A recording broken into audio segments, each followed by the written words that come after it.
Never settle for less. All right, here we go. So, Alex, we were talking the other day about candidates, and it's an interesting dilemma that Joe Biden has done for himself. He announced some time ago that he was choosing a woman to run for president. He didn't say who. So people are speculating who. And why is it particularly important? Because, frankly, how about that? Joe Obama. It's not Joe Mama, it's Joe Obama. Right.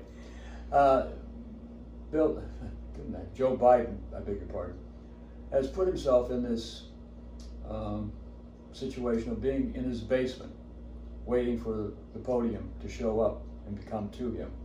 That's what it appears to be.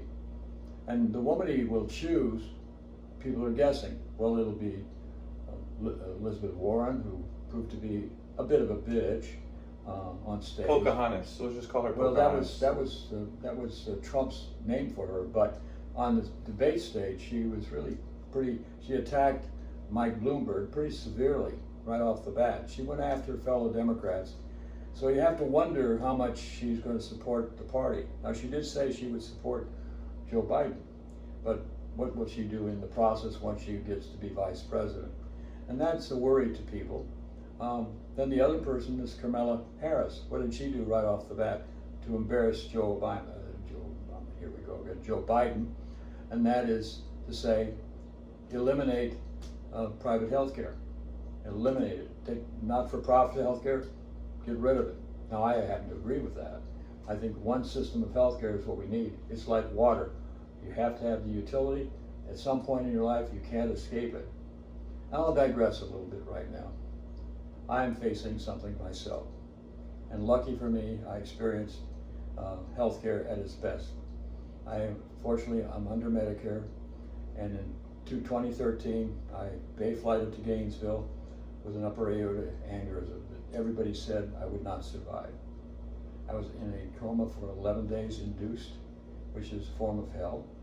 But when I got the bill at the end of 10 and a half weeks and saw that I owed nothing, my supplement paid for the 20% that the Medicare didn't pay for, I felt relieved and grateful that my country did that for me, which it should be doing for all people.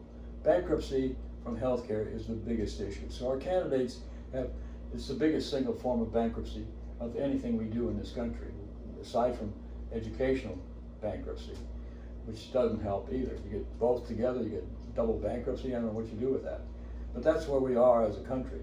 So the leader that leads says we're going to do this and stays with that. All that Mr. Trump has done is put in a big tax cut and pretended that that gave the country a new life. It was already on a path of growth from what Obama had done before. Barack Obama is sort of the Aunt Jemima that cleans up after everybody. That's what Democrats historically have done. They clean up the messes of the Republican Party. Reagan put us on a debt path after 45 years of building this country into a modern country. He put us on a debt path, taking it backwards. All of it, $3 trillion when he left office. George Bush Sr., $5 trillion. Here comes Bill Clinton, knocks it down like Aunt Jemima to $4 trillion, but still debt. Gee whiz, that's George Bush Jr. I call him Gee whiz because, gee whiz, he was kind of that way, wasn't he? Oh, he had 9/11. He seemed like a media here. He went from 38% popularity to 90%. Yeah. Bingo, because of 9/11.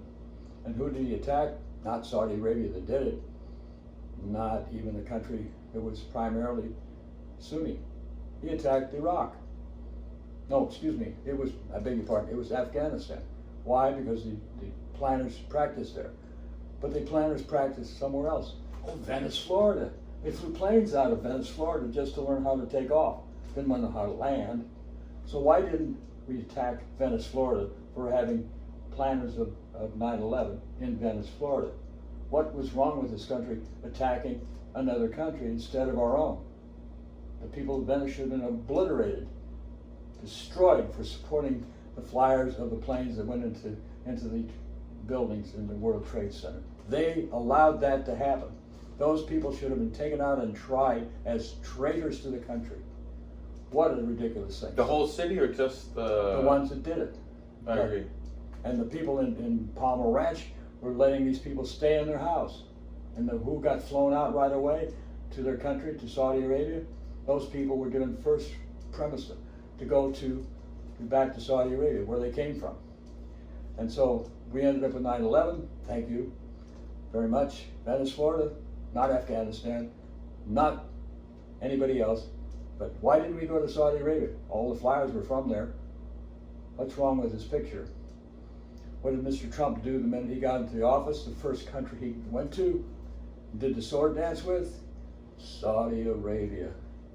That's, to me, a traitor that does that. He has to know they did the attack of all time against our country, and he goes and celebrates with them. The first country he visits, there's something wrong with that picture. So Joe Biden's problem is, what woman will he pick?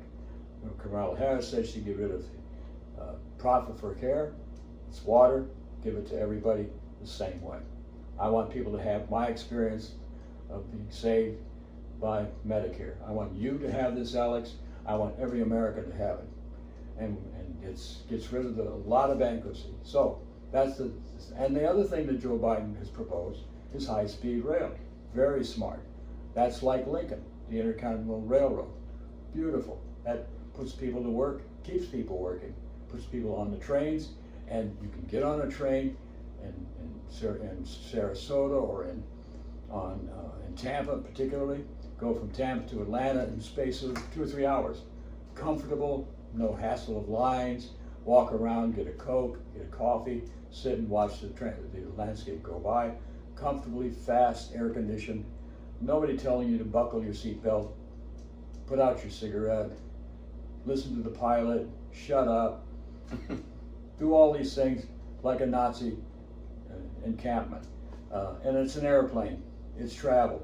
Oh, first class, is it that much better? Oh, they get some cheap drinks and maybe a little better sandwich and a wider seat. So yeah, it's horrible. It's not that great. No, I agree. The airline industry needs a makeover. It is the most uncomfortable time of your life. Yeah. I don't care if you're first class or not first class. It is uncomfortable. Well, a good example of this. I flew one time to Paris, and we went by way of Switzerland, Zurich, Switzerland. United Airlines. United Airlines, you get on, the seats were nice and wide. Coming to America, nice, wide, comfortable seats. We weren't first class, but the seats were comfortable, and the meals were good. I get on a plane on United, the same carrier, and I fly down to Sarasota from New Jersey, Newark Airport. My feet are so cramped in the seat I can barely sit for 2 hours. I'm sitting cramped up with my leg cramping and hurting and everything else hurting on my body because I'm at the back end of the friggin' plane.